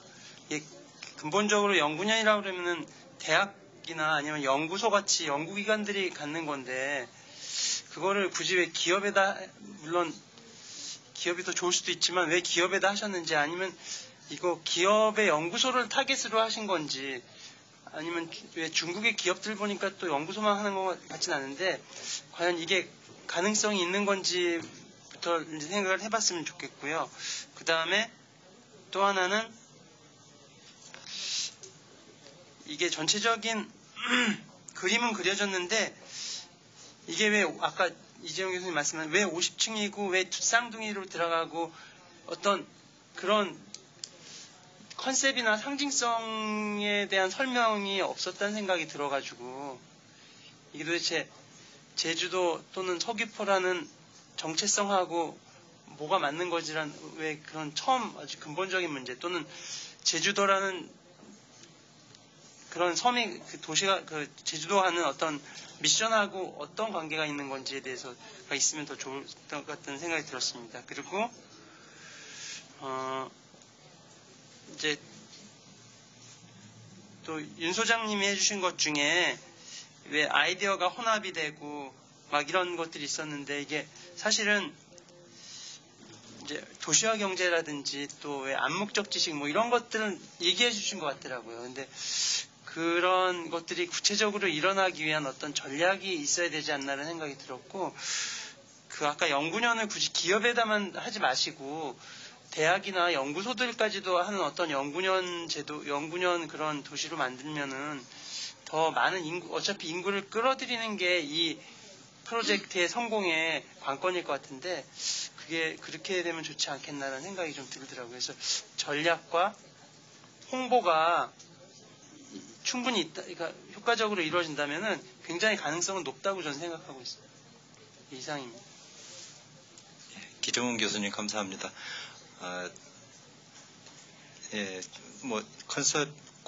컨셉에 대해서 추가적으로 논의와 설명이 필요하다라고 말씀해 주신 것 같습니다. 지금 시간이 기정훈 교수님께서 굉장히 시간을 많이 아껴주셔가지고 아마 지금 4분이 남았는데요. 5분씩 더 하시면 플로에서도 오래 이게 기다리신 분이 있기 때문에 한 5분 정도 더 토론을 할 수 있는 시간을 하기 위해서 지금 앞으로 하실 김영철 교수님부터 5분 정도로 말씀을 해주시면 고맙겠습니다. 제안에 들어 죄송합니다. 네, 저도 가능한 저도 뭐 관련돼서 더 얘기를 할 수 있는 기회가 앞으로 더 많다고 생각을 하고요. 몇 가지 이제 얘기가 나왔는데 일단 제가 오늘 발표하신 그 분들의 제안은 그것을 이루어내야겠다라기보다는 지금 우리가 현재 원도심을 재사용할 수 있었던 반복적으로 답습하고 있는 방식이 아닌 우리가 조금 더 그것이 현재가 아닌 미래 지속할 수 있는 방법이 무엇이 있을까에 대한 어떤 논의에서 시작되지 않았을까라고 생각을 했습니다. 결국 우리가 뭐 관주도에 특히 제주도에서 처음에 원도심을 위해서 처음에 재생을 하고 거기에 사업을 지원하더라도 결국은 그게 지속적으로 수년간 이주될 수 있는 또는 그것들이 원동력이 필요하다고 생각이 됩니다.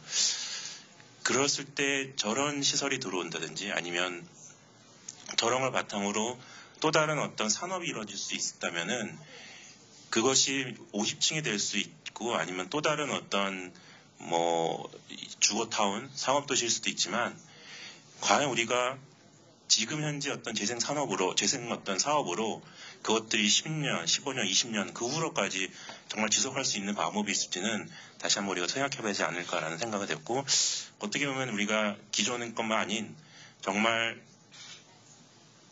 단시한적이 아니고 우리가 다음 세대까지도 계속적으로 그 공간이 발전하고 유지될 수 있는 방법이 무엇인가에 대해서 한번 생각이 필요한 시기가 아닌가라고 저는 생각을 했습니다. 감사합니다. 네, 감사합니다. 시간이 좀 남으면 다시 한번 또 말씀하실 시간을 가지도록 하겠습니다. 네, 다음에 입니다. 네, 발표자 제안을 제가 이야기하기로는 통상적인 재생 전략하고 많이 다른 것 같습니다. 조금 다른 정도가 아니라 현행 시행된 지 얼마 안 됐지만 재생촉진법에서 목표가 있죠. 이렇게 드러나 보이는 목표는 크게는 세태 문제에 대한 대응이죠. 세태가 심각하게 일어났을 때 일단 세태를 억제하겠다는 거고 두 번째가 어쨌든 국지적인 구역의 도시 재생과 그것도 안 되면 개별적인 건물이라도 유지 보수를 해가지고 장기적인 사회적 손실을 예방하겠다. 이것이 목표인데 발표자가 제안하신 것은 그래서 아마 발표할 때 재생이라는 개념보다는 이제 재개발이라는 개념을 다시 도입하면서 설명을 하신 것 같은데 어떻게 보면 제주의 특성, 그러니까 제주 전체의 경쟁력을 좀 끌어올릴 필요성이 있는 그 특성에 맞춰진 제안 같아 보였고요. 그런 측면에서 좀 생각해 볼 만한 제안이라고 생각합니다. 제가 오기 전에 제주연구소에서 제주도의 구성원들은 어떻게 생각하고 있는가, 현재 산업 구성을 몇 가지 찾아봤습니다.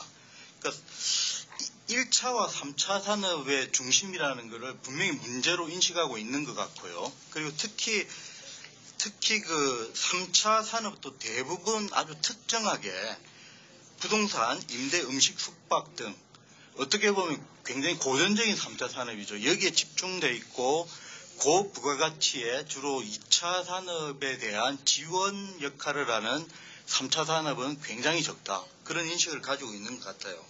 그리고 외국인 투자에 대한 시각도 최근 10년간 2005년에서 2015년간 외국인 투자 주로 중국이더라고요. 이 금액도 대부분 앞에서 말한 그러한 특정한 산업에 집중력 거의 90% 이상이다.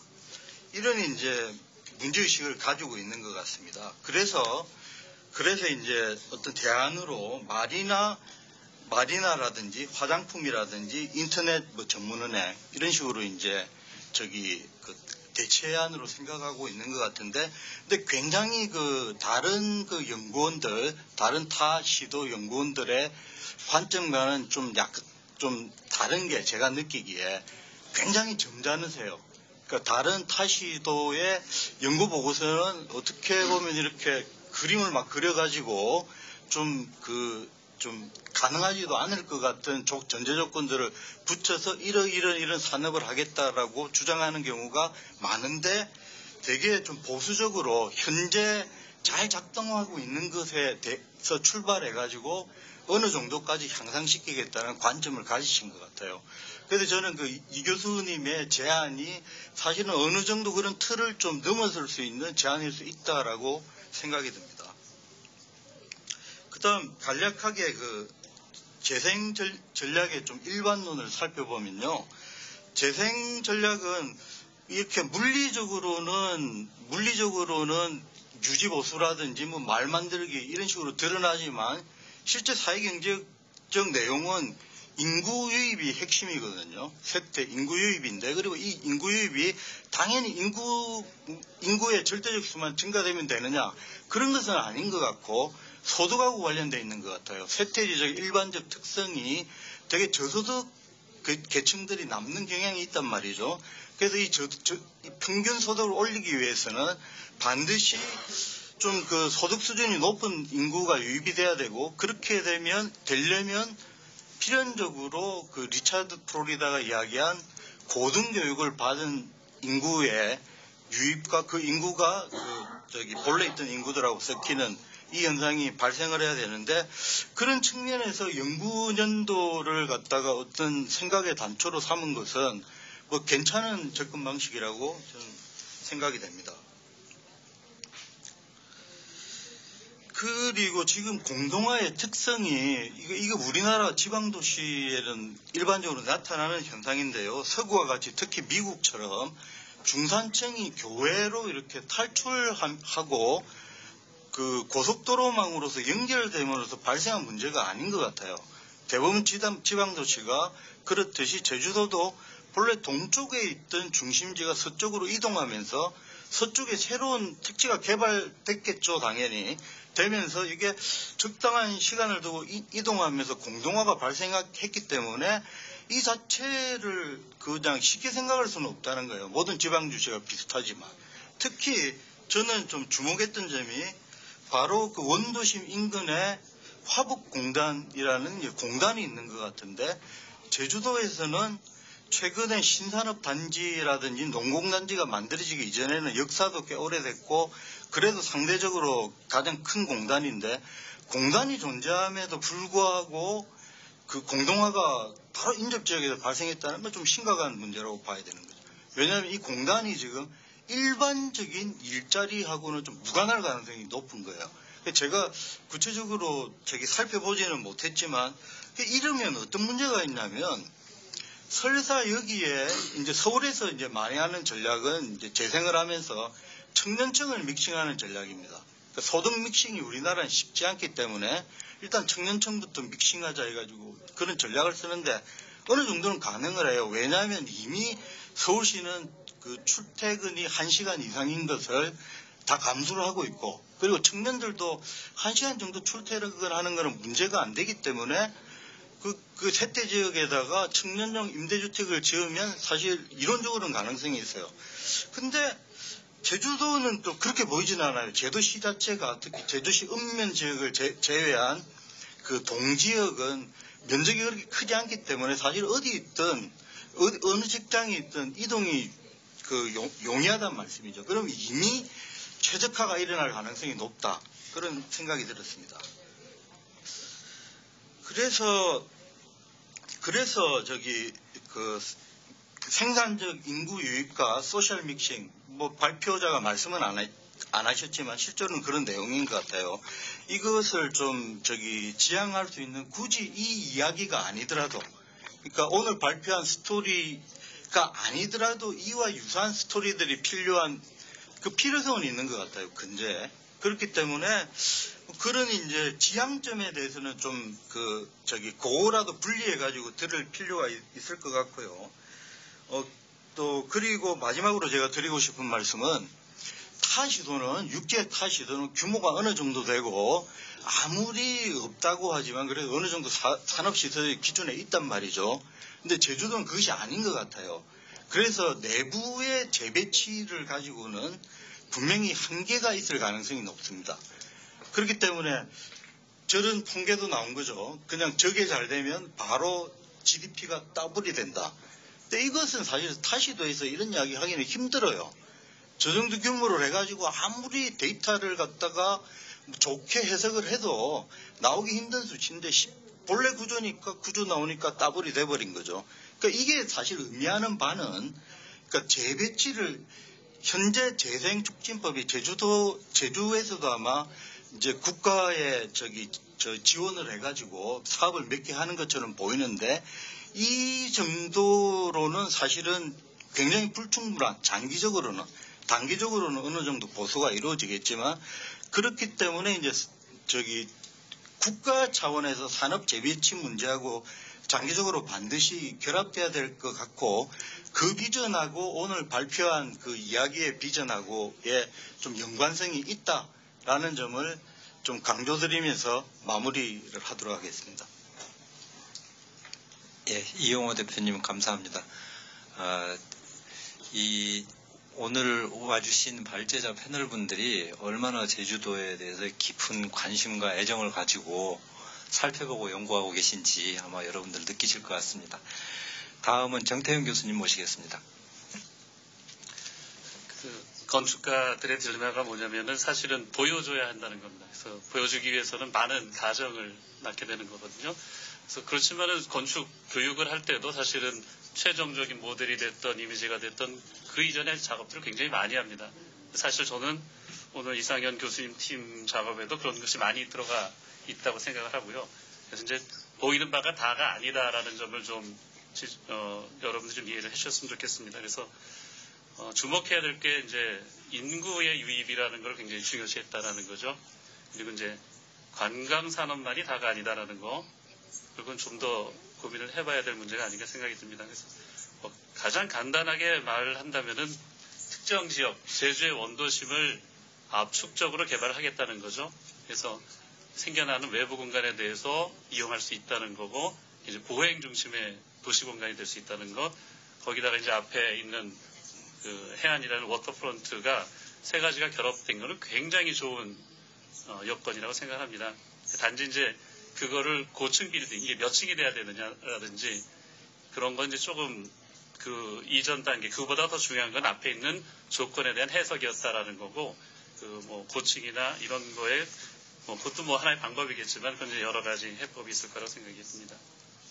근데 이제 제가 이제 근본적으로 드리고 싶은 질문은 과연 이제 누구를 위한 개발이냐라는 거죠. 그래서 1만 명이 유입됐을 때 이 사람들이 이제 제주도를 대표하는 사람들도 아니고 어떻게 보면 이제 제주도의 산업을 또는 제주도를 계속 유지할 수 있게 하는 인구들인데 기존의 시민들 또는 도민들하고는 어떤 관계를 갖느냐 좀 고려를 해봐야 될 문제가 아니냐 생각이 듭니다. 그래서 이제 문제가 결국 이제 공공성에 관한 문제가 이제 이런 식으로 개발이 되더라도 그것이 이제 공공적인 측면이 강화돼야 된다. 그리고 이래야만이 지속 가능성이 있다라는 거죠. 그래서 세계 경제가 안 좋아져서 한 10년간 불황이 생겼다. 인구의 1만 명이 유입이 안 된다. 상대 문제가 있다는 거죠. 그래서 오늘 말씀하신 건 이제 그러한 하나의 아이디어가 있다는 거고 아마 제주도도 다양한 방식의 인구를 여러 방면에서 단지 기업이 아니고 관광객뿐만이 아니고 여러 가지, 물론 이제 교육보다 많이 노력을 하셨죠. 교육 측면에서도 노력을 하셨고 또는 이제 기업을 유치하는 본사를 유치하는 것도 굉장히 많은 노력을 하신 건 아는데 조금 더 그쪽 노력이 이루어져야 되지 않을 거냐 해야 되겠다라는 것이고 결국 이제 이런 개발은 경제적인 것뿐만 아니라 사회적으로도 같이 이루어져야 된다라는 거죠. 그래서 이제 그 프로그램 구성이 상업이라든지 단지 수입뿐만이 아니라 지역 주민이나 도민 또는 관광객들에게 얼마만큼 좋은 환경을 제공할 거냐, 경험을 줄 거냐 그러한 측면이 고려가 된다면은 오늘 뭐 극단적인 이미지로 보여준 것 이외에 그 안에 숨어 있는 굉장히 가능성은 무지무지 많다라고 말씀을 드릴 수 있을 것 같습니다. 그리고 이제 또 하나 제가 뭐 말씀드리고 싶은 건 사실 그 워터프론트에 관한 건데 오늘 뭐 크게 지금은 물론 이제 세 번째 윤 소장님께서 말씀하셨지만은 그 해안이라는 것, 물이라는 건 굉장히 좋은 조건이다라는 거죠. 그래서 이제 건축 쪽에서 상당히 뭐 어떤 분은 이제 물은 마술이다라는 식으로 해서 굉장히 중요한 건축 재료의 하나로 보신 분도 있고 또 어떤 건축가는 물은 현상학적 렌즈다. 왜냐하면 이제 느끼고 보고 소리도 듣고 하는 굉장히 좋은 자료라는 거죠. 그래서 기존에 있는 단순히 그 방파제 안에 있는 어떤 외부 공간이 아니라 지금 수영장도 말씀하셨지만은 사실은 그 알바로 시자라는 세계적인 건축가가 한 레사 수영장이 있습니다. 이게 한 50년 전에 만든 건데요. 거기를 가보시면 굉장히 이 상황이 얼마만큼 디자인이 그 지역을 굉장히 좋게 발전시킬 수 있느냐, 기회를 제공할 수 있느냐 하나의 예가 됩니다. 그래서 지금 말씀하신 원도심 개발 문제는 최종적으로 나온 이미지보다는 그 배후에 숨어있던 이 사이트를 선택하신 그 목적이라든지 그 다음에 그 압축 개발의 하나의 방식이 어떻게 현실화될 수 있는가 그 배후를 조금 더 고려를 해보신다면은 아마 제주도에서 그 원도심 또는 도심 또는 전체를 그 개발하는 정책을 짜실 때 굉장히 큰 도움이 될 수 있는 하나의 계기가 되지 않을까 저는 그렇게 생각을 하고 있습니다. 예, 정태현 교수님 감사합니다. 제가 요약을 하지 않겠습니다. 공공성, 지속 가능성을 고려한 개발이 필요하다는 말씀이신 것 같고요. 마지막으로 블라슈 교수님 모시겠습니다. 안녕하세요. Hello. I mean, most of you have noticed by now that I'm the only non-Korean participant of this discussion. And I also have to tell you, I think I'm the only person who doesn't have background in urban planning or architecture in this group. So for these two reasons, for me it's very difficult to assess whether this project is suitable, and even less whether this project is sustainable for the Jeju city. So in that sense, I apologize the presenters, and I also apologize for the to the audience, because it's like I don't know Jeju city well. I'm not trained as an architect, so it's very difficult to evaluate the project. But to contribute a little bit to this discussion, I want to introduce one other case study which could be a good kind of reference point for the project. So in the past, I have worked for 1 year in Barcelona, which at least in Europe is known for a good balance between development and the preservation, which seems to be the topic of this discussion.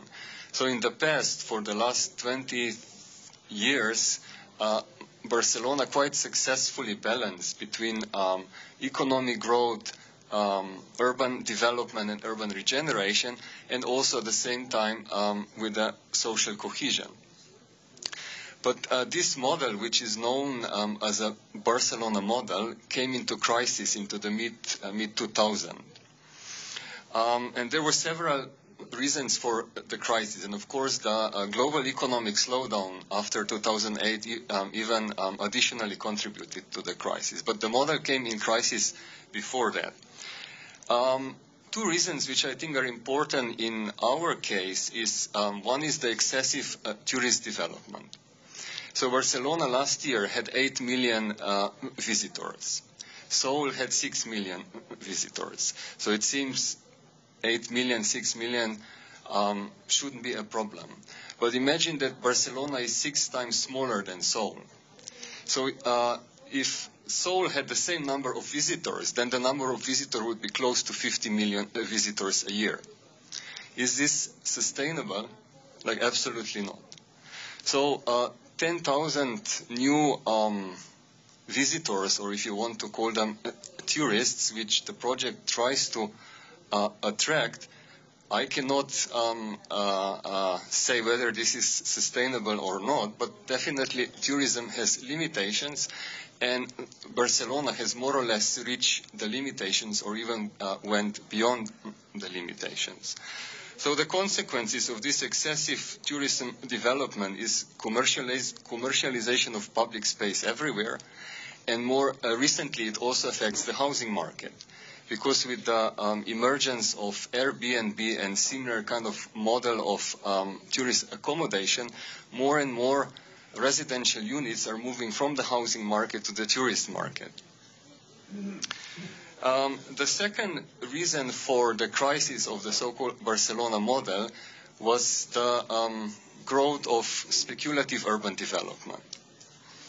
To make the story short, two consequences of this was increasingly lower integration of the new urban development with existing city in terms of urban fabric, but also in terms of social fabric, which created some sort of fragmentation of urban fabric and affected negatively the social cohesion in the areas which were affected with the new speculative urban development.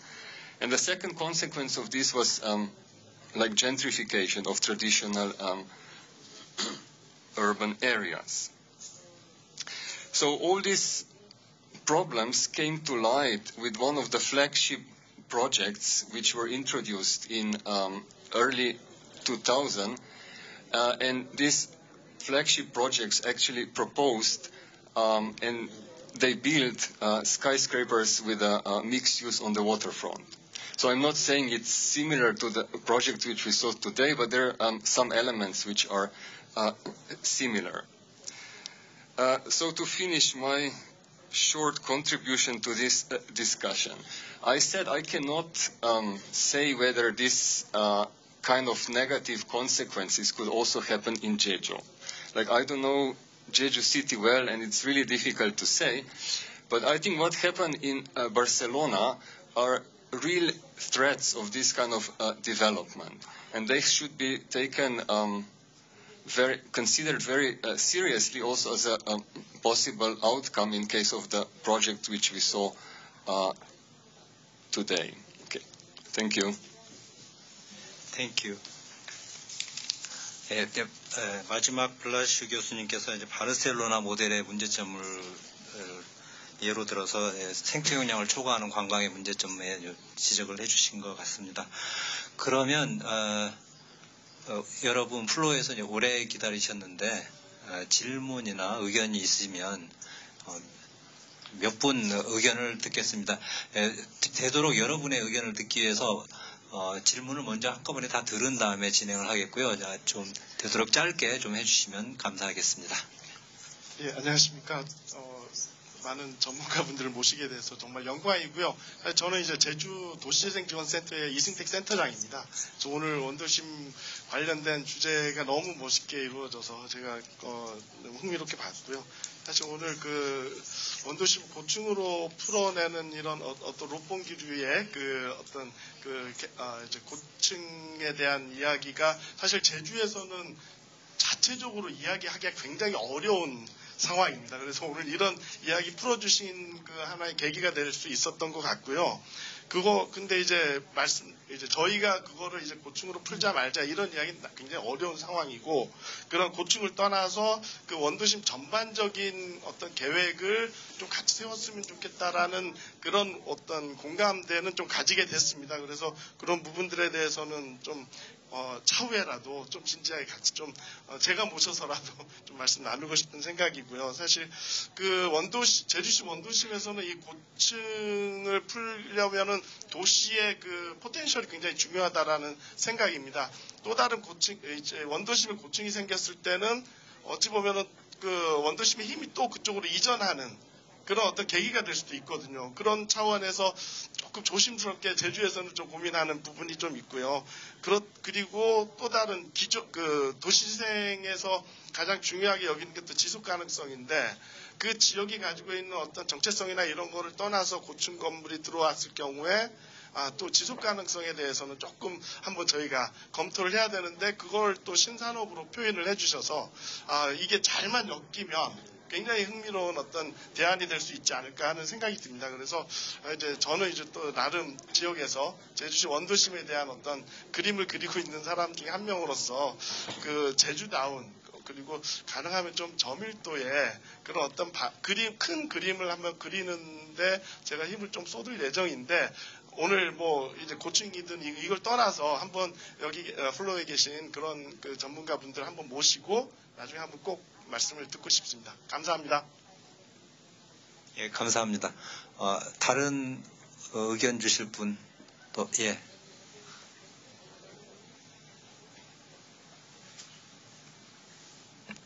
저는 제주 갈등전환센터 센터장 강민창이라고 합니다. I am the president of the center, 제주 Center for Conflict Transformation. 그냥 한국말로 할게요. 저는 오늘 말씀 들으면서 아주 좋은 그 제안에 감사드리고 전체적으로 이제 하나의 제주 원도심을 사안으로 좀 진행된 줄 알고 제가 중간에 참여해서 좀 앞에 내용 못 들었고요. 근데 제가 볼 때 하나의 일부 논의는 일부 지역에 대한 논의는 제주도 전체의 디자인과 관련해서 일부로서 논의를 해야 되지 않겠는가. 제주도 전체의 미래 방향과 브랜드를 설정한 상태에서 전체의 일부로서 원도심 등 다른 것들 논의가 필요하겠다 생각이 들고요. 또 하나는 제주도의 강점을 중심으로 제주도민들이 먹고 사는 산업 구조화에 기여하는 하드웨어 설계나 도시계획 그런 게 필요하겠고 그 일부로서 오늘 논의가 있을 것 같습니다. 그러니까 사람들이 제주를 왜 찾는가 그리고 어떻게 하면 더 많이 사람들이 제주도를 찾게 할 것인가 그게 결국 우리들의 부가가치가 되지 않겠습니까? 또 세 번째 말씀드리는 거는 오늘 좋은 아이디어 연구년이라든지 안식년 같은 개념들이 여기 들어가는데 전 제주도의 전체의 그 가치를 하나는 평화에서 찾고 싶고 하나는 치유에서 찾고 싶습니다. 사실 제주도 오는 목적들이 쉼과 회복이 아니겠습니까? 그거를 연구자들의 유치와 연결한 건 좋은 아이디어라고 보고 그뿐만이 아니라 수많은 사람들의 안식년 또는 요새는 이제 중3 끝내고 고1 들어가기 전에 1년간의 공교육에서 해방된 대안학교 개념, 인생학교 개념이 덴마크의 인생학교 개념이 지금 서울 경기권에 있는데 그런 인생학교 학생들의 그다음 질병이나 마음의 치유 정한되면 인생론 또는 철학적인 반추와 인생을 설계하는 장소로서의 제주 또 아니면 스피리추얼리티 영성적 환경이라고 볼 때 제주도가 그걸 활용한 인프라를 구성하는 것. 그러니까 여기에 해당되는 사람들은 일반적인 CEO나 사회 리더십, 활동가, 학자, 연구자, 교육자, 학생, 가정 전체, 단기 안식이나 치료 및 취향을 위해서 오는 분들 전체가 해당될 수 있고 결국 쉼을 통한 회복이라는 이 가치에다가 자신의 전문 영역에다가 커뮤니티 빌딩, 가정이나 어떤 커뮤니티, 회사 자체도 줄 수 있겠죠. 또 자아실현의 설계, 또 그것을 제주도의 지역 발전에 기여하게 하는 이런 게 복합 모델이 필요하겠다 생각합니다. 잠깐만요. 이거 하나만 말씀드릴게요. 그래서 전체적으로 봤을 때 저는 그 연구센터를 제주 디자인 연구소 같은 개념에 좀 그런 개념을 띄우고 싶고 오히려 그 전 세계에 있는 연구 인력자들이 쉼을 위해서 제주도를 오게 될 때 그들에게 연구 인프라와 숙소와 쉼의 모든 공간을 제공하고 그들이 여유 있는 시간 동안에 자신의 전문 영역 그리고 자신의 창의 가치들을 제주도에 반영할 수 있는 리소스들을 우리가 받아낼 수 있다면 아주 탁월한 그런 프로젝트가 되지 않겠나 생각합니다. 이상입니다. 예, 감사합니다. 박민창 센터장님, 좋은 의견 감사합니다. 지금 이 시간을 정리를 좀 하고 가겠습니다. 지금 시간이 우리 약속된 시간을 지금 3, 4분 오버를 했고요. 그래도 한두 마디 꼭 하셔야 될 말씀들이 아마 남아 있을 거기 때문에 그 말씀 마치고 정리를 하도록 그렇게 하겠습니다. 우선 이상현 교수님 먼저 시작하시겠습니까? 예, 지루하지 않으셨는지 좀 걱정이 됩니다만, 저는 마무리하면서 이거 말씀드리고 싶은데요. 향후 한 50년 동안에 어떤 일들이 벌어질 거냐면은 그 도시 간에 인구를 서로 끌어당기기 위해 싸움을 할 겁니다. 그러니까 왜냐면은 그 전체적으로 인구가 감소하고 경제 성장이 이제 둔화되고 게다가 또 ICT 발달로 인해서 대면 접촉이 줄어들고 또 인공지능 때문에 도시의 일자리가 한 반으로 줄 겁니다. 그렇기 때문에 더 이상 도시로 집중할 필요가 없어지거든요. 그래서 도시들이 상당히 망할 겁니다. 그냥 산술적으로 보면은 이 도시들 중에 반이 없어지거나 모든 도시가 사이즈가 반으로 줄어야 됩니다. 그래서 어떤 일이 벌어지냐면은 가만히 있으면은 뺏기게 돼요. 그래서 저희가 연구년 도시를 제안하는 것은 어떤 가만히 있으면은 망합니다. 적지 않은 도시가 망할 겁니다. 그래서 망하지 않기 위해서 적극적으로 선택할 수 있는 대안이 될 수 있을 거라고 생각을 해서 한번 제안해 봤습니다. 예, 감사합니다. 저기 발제 토론하신 분 중에 다른 지금 의견 주실 분 말씀하시죠.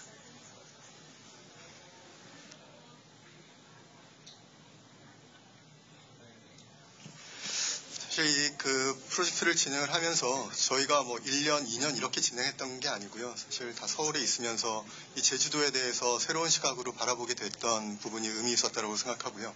어쨌든 제주도 안에서 제로섬 게임은 아니지 않나 하는 차원에서 외부에서 어떻게 그냥 관광이라고 하는 단순한 논리가 아니라 어떻게 유입될 수 있는가에 대한 논점에서 시작했다라는 거를 봐주시면 될 것 같고요. 그러면서 이 길이라고 하는 것들이 그러니까 이 도시를 개발시키는 방법에서 어떠한 중요한 역할을 해야 되는가의 관점으로 봐주셨으면 좋겠습니다. 감사합니다. 예. 지금 뭐 아마 하실 말씀들이 계신데 지금 시간 때문에 다들 자제를 하고 계신 것 같습니다. 끝으로 꼭 예, 아주 짧게 한두 분 아주 짧게 하고 마치도록 하겠습니다. 예. 결국 그러니까 도시가 지속할 수 있는 거는 이렇게 사람에게서 모일 수 있는 거고요. 삶을 우리가 인위적으로 모일 수 없다면은 그들이 찾아갈 수 있도록 만드는 것이 될 거고, 그것이 어떤 특정 하나의 산업이 아니라 정말 다양한 산업이 일어날 수 있고, 그리고 그것들이 아까 계속 얘기했지만 그 하나의 지역 내가 아니라 해외와 다른 지역들 간이 연결되고 소통될 수 있는 그런 장으로서 그런 식으로 지속 가능한 환경적 지속뿐이 아니라 사회적으로 경제적으로 그것들이 원동력을 찾을 수 있는 방향으로 도시를 발전되고, 그것이 말로만 하고 방향을 제시하는 게 아니라 구체적으로 어떤 식으로 구성될 수 있고 어떤 형태를 띌 수 있으며 그것이 어떻게 눈앞에 보일 수 있는지도 우리가 같이 얘기해야 되는, 그게 정말 중요하다 생각하고요. 그게 오늘 오늘 발표하신 분들이 하나의 어떤 시작점이 되고, 그것들이 앞으로 어떤 제주가 또 다른 골드코스트가 된다든지 아니면 또 다른 어떤 뭐 발리와 같은 또 다른 관광이 아니라 그 이상의 또 다른 젊은 이노베이터 또는 지속적으로 가능한 경제가 이 어떤 도시로서 탈바할 수 있는 시작점이 되지 않을까 하는 좀 기대가 있습니다. 예, 감사합니다. 아마도 제가 좀 드리려고 했던 말씀을 다 정리를 해주셔가지고 제가 그 말씀은 안 드려도 되겠고요. 오늘 여러 발제자 토론자께서 말씀해주신 내용에 대해서 아마도 여기서 이런 논의가 앞으로 적극적으로 좀 활발하게 이루어져야 되겠다라는 것에 대한 공감대가 이루어진 것 같습니다. 그래서 열린 마음으로 이렇게 들어주시고 토론에 참석해주신 여러분들께 감사드리고요. 세 분 발제자 그리고 6분 토론자 많이 준비해 오셔가지고 말씀해 주시는데 충분한 시간 못 드린 거 죄송합니다. 앞으로 더 많은 기회를 갖도록 좀 제주시에서 신경을 써주시면 좋겠고요. 이 자리를 마련하는데 아마 제주도시에서 특별히 배려를 해주신 걸로 들었습니다. 다시 한번 이 자리를 빌어 감사를 드리고 끝까지 이 자리를 지켜주시고 토론에 참석해주신 여러분들께도 감사드리면서 박수로 마치겠습니다. 수고하셨습니다.